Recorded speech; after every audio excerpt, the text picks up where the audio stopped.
Saya mau tanya tentang ruqyah. Saya sudah ngikuti ruqyah 4 kali, tapi sampai sekarang belum bisa keluar juga jinnya.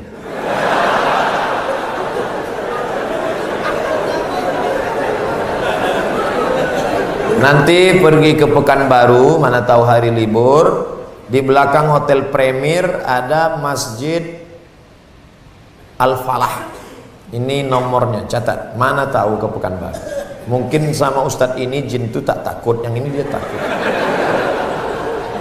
Catat nomornya. Ketua Asosiasi Ruqyah Indonesia Provinsi Riau Daratan. Namanya Ustadz Saifullah. 0812 768 9119 0812 768 9119. Kalau emergensi 911, kalau diganggu hantu 119. Datang ke sana. Jadi tak salah kita coba. Kalau siang namanya Ustadz Saifullah, kalau malam namanya Ustadz Zafrullah, di masjid yang sama. Mana tahu kebetulan ke Pekanbaru malam, datang ke masjid yang sama, namanya Ustadz Zafrullah. Ada orang 7 tahun nikah tak punya anak, diruqyah sama Ustadz Zafrullah, punya anak. Pas ditanya kenapa, rupanya ada jin yang menghalangi pertemuan antara sperma dengan sel telur, dihalanginya sehingga tak jumpa. Jangan. Dibacakan usir. Kata Ustadz Saifullah, ada pula bencong LGBT di ruqyah sehat, ternyata yang masuk tuh jin bencong. Jadi saya tanya, Ustadz, jadi ada jin tuh bencong? Ada, kata dia. Itulah yang dimasuk ke dalam. Itu. Ustadz, udah di ruqyah 2-3 kali tetap juga sakit. Berarti tidak. Pemarah. Laki saya ini pemarah, Ustadz. Sudah di ruqyah 5 kali tak juga hilang marahnya. Berarti tak salah jin. Memang dia pengamuk. Makanya kadang kita kasihan juga sama jin nih. Sikit-sikit salah dia. Sikit-sikit salah dia. Aku tak selamanya salah, kata jin. Ustaz, ayat yang dibacanya kan ayat kursi. Coba saya dengar yang dibacanya itu ayat kursi. Kenapa kita yang baca, kenapa jin itu tak keluar? Ini bukan masalah pistolnya, tapi man behind the gun. Orang yang punya pistol. Kita bacakan Allahu la ilaha illal qayyum la ta'khudhuhu sinatun wa la nawm lahu ma, tak mau dia keluar, malah ketawa jin. Ditanya, jin, kenapa kau tak mau keluar? Sesama hantu di dalam saling mengusir. Hantu ngusir hantu, mana mau? Yang membaca itu ulahnya 11-12 macam hantu. Apa hukum suami menyembunyikan uang gajinya? Kadang memberi istri sikit, padahal gajinya besar. Berapa tadi hak ibu? Ingat, berapa hak ibu tadi? Makan, pakai, tempat tinggal, pendidikan, perhatian. Kalau kurang, maka laki-laki ini dituntut di hadapan Allah Subhanahu wa taala. Hai laki-laki yang gajinya banyak tapi mengasihi bini sikit, maka ingat 5 ini mesti kau tunaikan. Alhamdulillah Ustaz Somad, dulu selama ini abang tuh cuma 100.000 lah dikasihnya. Setelah mendengar ceramah Ustaz tadi malam, bertambah berapa? 110. Tambahlah. Nabi sedang duduk. Nabi duduk-duduk di bukit Sofa. Datang seorang perempuan namanya Hindun. Apa kata dia? Ya Rasulullah, inna Aba Sufyan rajulun sahih. Suamiku itu orangnya pelit. Boleh tak ku ambil duitnya untuk makan anak-anakku? Kata Nabi, ambillah. Itu dalil boleh mengambil duit laki yang pelit. Tapi kalau kurang, kalau udah cukup jangan ambil lagi. Saya tak tanggung jawab. Nanti dia ambilnya semua. Pas ditanya, kenapa kau ambil? Kata Ustaz Somad tadi malam. Misalnya standar di sini sebulan 3 juta. Laki cuman mengasih 1 juta. Maka ibu boleh ambil 2 lagi. Kenapa? Karena itu keperluan. Begitu dalam riwayat tentang Hindun mengadu Abu Sufyan rajulun syahid, pelit. Saya ingin bertanya Ustaz, bagaimana Islam memandang seorang yang mengagumi, mencintai pasangan orang lain?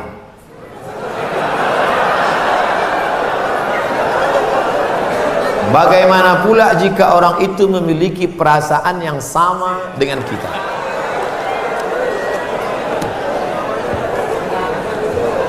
Hidup ini ada pilihan, ada keterpaksaan. Hidup ini ada pilihan, ada keterpaksaan. Saya mau ceramah antara duduk dan berdiri. Pilihan atau keterpaksaan? Pilihan. Ustadz mau duduk atau berdiri? Saya pilih berdiri. Kenapa Ustadz pilih berdiri? Menunjukkan bahwa saya masih muda, masih sehat. Antara minum atau tidak minum. Pilihan atau keterpaksaan? Pilihan. Minum atau tidak, terserah saya. Mau saya minum, mau tidak. Itu pilihan saya. Nah, masalah cinta. Cinta itu pilihan atau keterpaksaan? Cinta tidak pilihan. Cinta adalah keterpaksaan. Oleh sebab itu maka kadang kita tengok orang ganteng bininya buruk. Kenapa? Terpaksa. Cinta tak bisa memilih. Ketika dia rasional, dia tidak cinta. Maka ketika kita senang dengan orang, kadang kita pun tak tahu alasannya. Kenapa kita tiba-tiba senang dengan orang? Nah, cinta tidak bisa memilih. Ketika kita suka dengan orang, apakah kita berdosa? Tidak. Karena rasa itu ada tumbuh di dalam. Suka tidak berdosa. Ketika dia berubah menjadi action, baru berdosa. Suka kita dengan orang, tak dosa. Tapi ketika kita dekati, minta nomor HP-nya, baru dosa.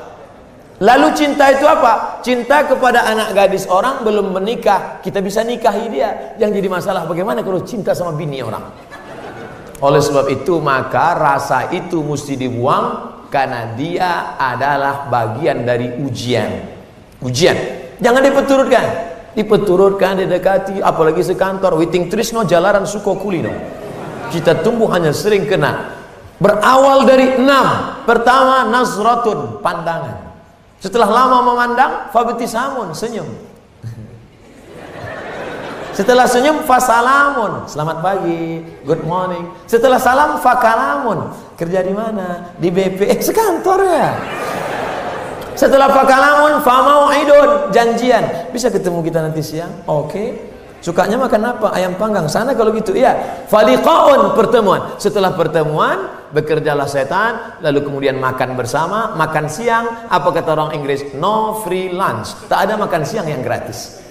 Akhirnya terjadilah apa yang terjadi. Maka kalau ada bibit-bibit itu terasa di dalam, tekanlah dia, jangan lagi pandang, jangan diperturutkan. Itulah nilai jihad. Bukan jihad berdarah-darah melawan Belanda, tapi jihad hawa nafsu yang justru jauh lebih besar. Melawan meriam Belanda banyak orang tahan, meriam Belina payah.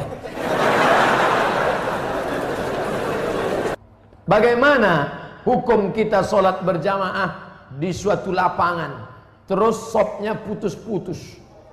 Mohon penjelasannya Pak Ustaz. Sawus sufuf, luruskan sop. Fa inna taswiyatas sufu min tamamis sholah. Lurusnya sop bagian dari kesempurnaan sholatnya sah, tapi kurang sempurna. Sholat tadi berjamaah di sini sah, tapi kalau putus-putus kurang sempurna. Imam, luruskan dulu, tengok. Saya sholat di Masjid Istiqomah di Bengkalis. Apa kata imam? Luruskan sholat, matikan HP.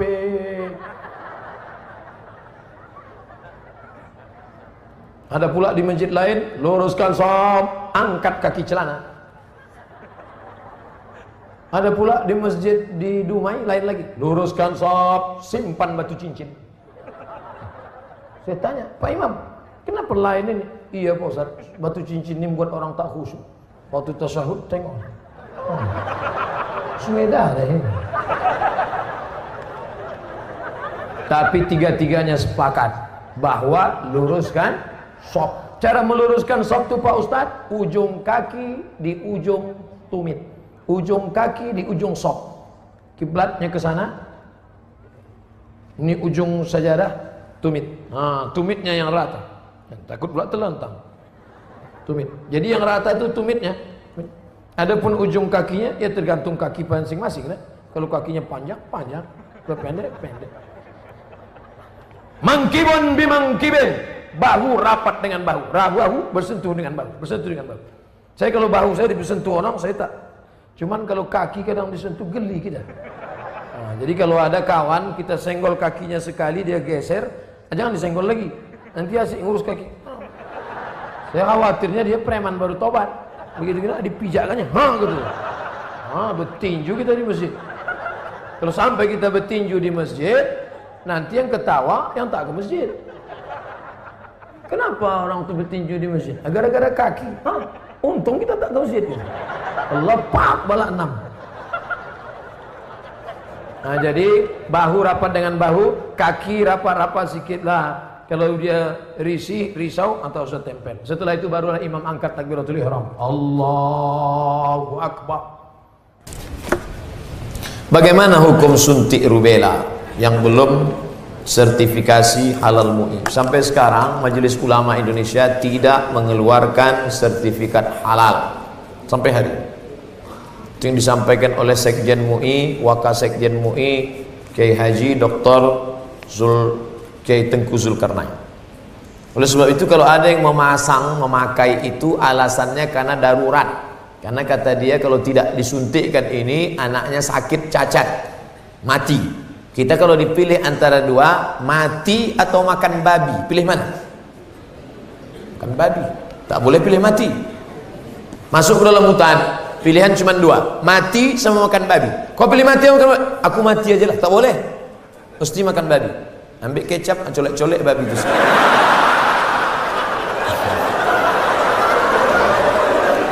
Tak boleh pilih mati. Nah, jadi kalau bapak ibu takut anak itu cacat, sakit, dipakainya hukum darurat itu. Ustadz Somad, saya tanya emak saya ini orang kampung. Mak, aku dulu waktu kecil ada disuntik cacar, suntik ini enggak. Kau dari kecil tak pernah disuntik. Asal datang dokter puskesmas, kularikan kau ke hutan. Sampai sekarang saya hidup, tak ada sakit. Pernah ada trapel ngajak saya umroh. Ustadz, kapan Ustadz ada kosong mau suntik? Kalau kalian mau berangkat, berangkat. Tapi aku terus terang tak bisa suntik. Kalau tak dapat visa Pak Ustadz, saya tak berangkat. Sampai hari H saya tak suntik. Tak bagaimana ceritanya mereka dapat visa, berangkat. Katanya kalau tak suntik sakit mati, tak mati. Tapi ini tak bisa jadi hukum. Saya tak mati, yang mendoakan saya banyak. Nah, sebanyak ini mendoakan. Mana mumpan kuman-kuman virus-virus? Pak Ustadz, berdosa tak kita memarahi ibu? Alasannya ibu keluar rumah tak menggunakan hijab. Oh, tak boleh nak. Mentang-mentang kau sudah pengajian, lalu kau panggil emakmu, mak sini sebentar. Assalamualaikum warahmatullah, neraka jahanam. Bukan begitu caranya. Wa in jahadaka ala an tusyrika bima laysa laka bihi ilmun.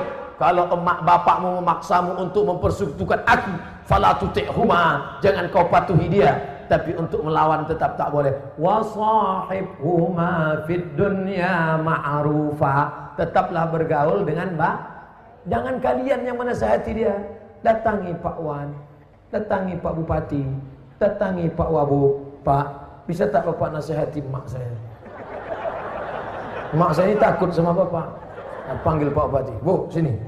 Ibu kenapa tak juga begitu? Iya Pak, insya Allah saya begitu. Gitu. Jadi mulutnya mulut mereka, pesannya dari kita. Jangan kita ngomong. Kita sebagai anak tidak pernah bersar di hadapan orang tua kita. Saya Abdul Somad LCMA, penceramah, tapi di depan mak saya, alah kau udah kecil. Ibu tak pernah melihat anaknya itu besar. Anak itu tetaplah anak kecil yang dulu dia gendong-gendong. Maka pakai lidah orang lain.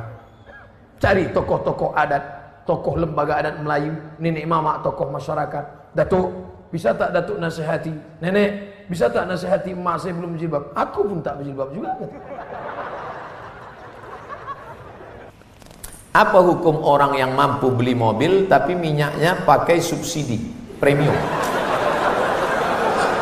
Ini nyindir saya nampaknya. Janganlah main sindir-sindir.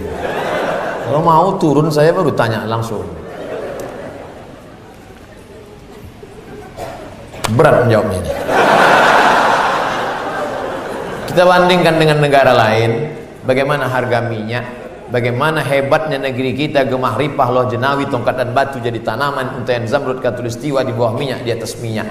Bagaimana nasib saudara kita di Anambas yang begitu kaya dan hebat, tapi 24 jam saya di sana, HP saya tak berbunyi sama sekali. Nah, ini kan luar biasa. Oleh sebab itu pengaturan minyak, subsidi segala macam, mudah-mudahan ke depan pemerintah lebih baik insyaallah. Ini hak kita, kita sebagai warga negara. Mestinya kita ini, kalau dilihatlah minyak kita dengan gas kita, dengan batu bara kita, dengan negeri terkaya di dunia, tak ada apa-apanya Brunei Darussalam. Ustaz, apa hukumnya membawa HP ke toilet? Misalnya main game.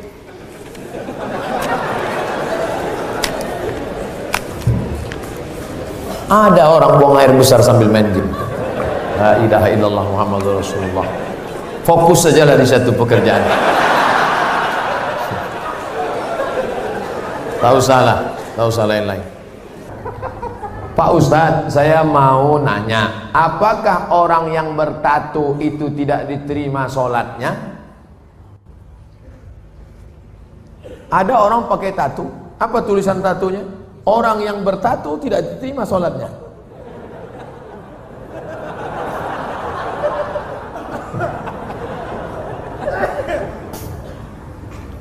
Tato adalah kahal.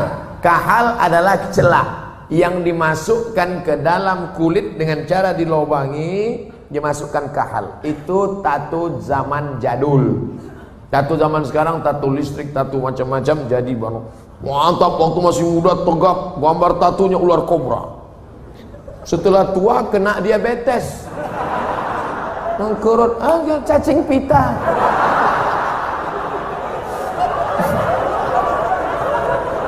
Sebelah kanan gambar burung gagak yang sedang ingin terbang menangkap serigala.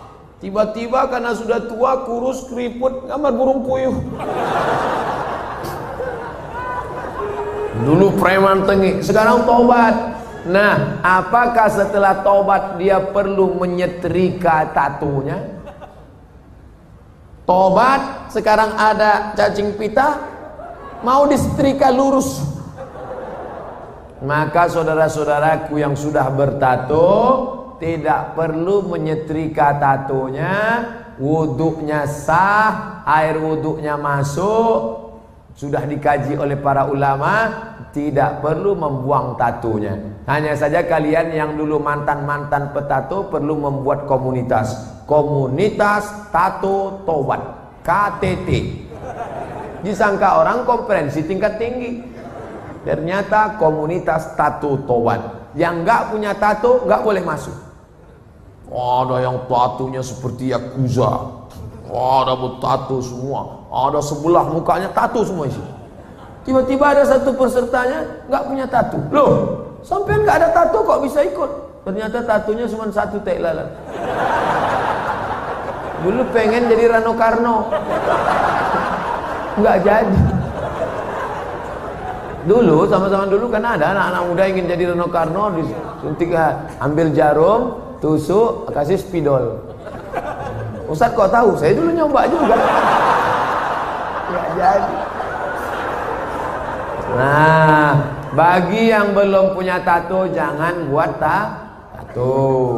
5. La'anallahul wasimat, Allah melaknat yang tukang buat tato. Wal mutasimat, minta buatkan tato. Wal mutanammisat, yang mencabut. Ini alis atau bulu mata? Alis, mencabut alis. Ini jangan dicabut. Ini mau nikah, wah dicabut, cabut. Gak mempan cabut dicukur, wah hilang. Tukang buat tato, minta buatkan tato, mencabut bulu mata, alis mata. Wal mutafallijat, mengotak-atik gigi. Gigi sudah bagus diotak-atik, kecuali giginya memang nggak wajar. Setiap melihat dia senyum pingsan 3 orang. Hai gitu, pingsan. Itu boleh pakai kawat. Dulu seingat saja kawat itu kan untuk pagar. Sekarang gigi pakai kawat. Hari Senin ungu, hari Selasa merah, Hari Rabu pink setiap ketemu. Itu nggak boleh, mubazir, sakit. Pokoknya merubah yang nggak wajar jadi wajar, boleh. Merubah yang nggak normal jadi normal, boleh. Tapi yang sudah normal jadi abnormal, nggak boleh. Nah, oleh sebab itu yang bertato, kalau ada imam kita bertato, nggak usah dipermasalahkan. Nanti selesai sholat, ini sholat kita sah nggak ya? Nampaknya nggak. Pokoknya baik-baik semua. Kalau orang tua saya sebelum meninggal berwasiat kepada saya untuk pergi haji, apakah saya harus memenuhi wasiat itu apa tidak? Sedangkan saya belum naik haji. Bagaimana balasan? Dia wasiat haji gini. Duh, iki ono uang 50 juta. Nanti kalau saya meninggal, kamu harus menghajikan saya. Anak ini bolehkah menghajikan bapaknya? Boleh, dengan syarat dia haji dulu. Namanya badal haji. Nah, boleh nggak dia pakai uang ini untuk berangkat haji dia? Nggak boleh, karena uang ini untuk menghajikan bapaknya. Oh, rupanya mikrofon ini nggak boleh kuat-kuat, karena bapak ini menghajikan. Makanya nggak boleh menghaji.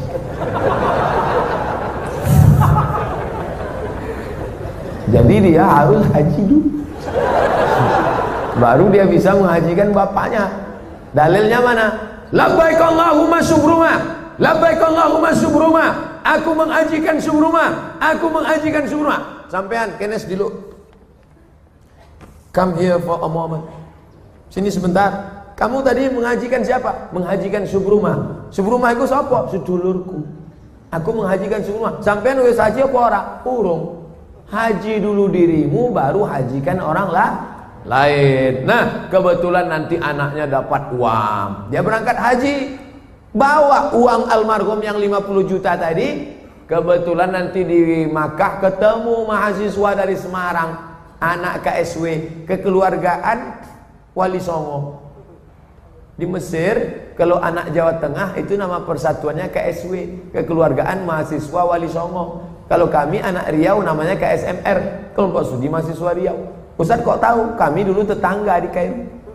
Kami di atas anak Riau, di bawah anak KSW, kawan akrab. Nah, tanya dia, sampean dari mana? Dari Kairo. Sedang haji ya? Iya. Rumahnya di mana? Di Semarang. Oh, ketepatan, saya mau membadalkan haji bapak saya. Lihat dulu mana KTP-nya, betulkah belajar dari Al-Azhar? Jangan sampai ngaku-ngaku bohong. Lalu kemudian serahkan, ini badal haji untuk bapak saya, maka hajinya sah.